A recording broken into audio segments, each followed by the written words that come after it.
Ang 10 utos. Sinabi ng Panginoon, Ako ang Panginoon na inyong Diyos, na naglabas sa inyo sa Ehipto kung saan kayo inalipin. Huwag kayong sasamba sa ibang mga Diyos, maliban sa akin.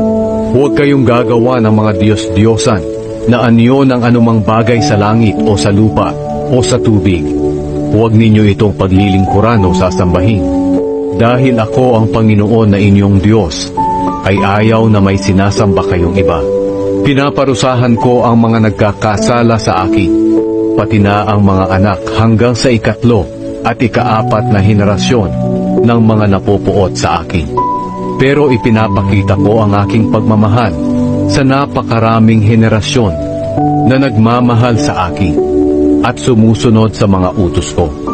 Huwag ninyong gagamitin ang pangalan ko sa walang kabuluhan.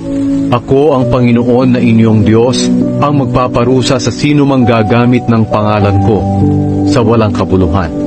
Alalahanin ninyo ang araw ng pamamahinga at gawin ninyo itong natatanging araw para sa akin. Magtrabaho kayo sa loob ng 6 na araw, pero ang 7 araw, ang araw ng pamamahinga, ay italaga ninyo para sa akin, ang Panginoon na inyong Diyos.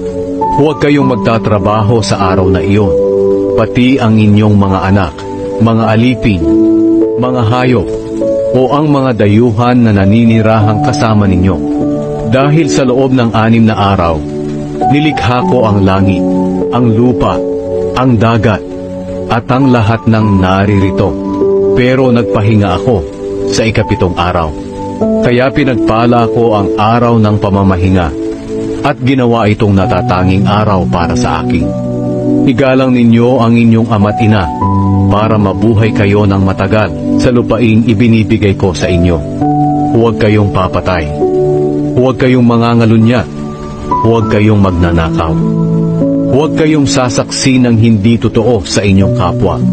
Huwag ninyong pagnanasahan ang bahay ng inyong kapwa o ang kanyang asawa, mga alipin, mga hayop, o alinmang pag-aari niya.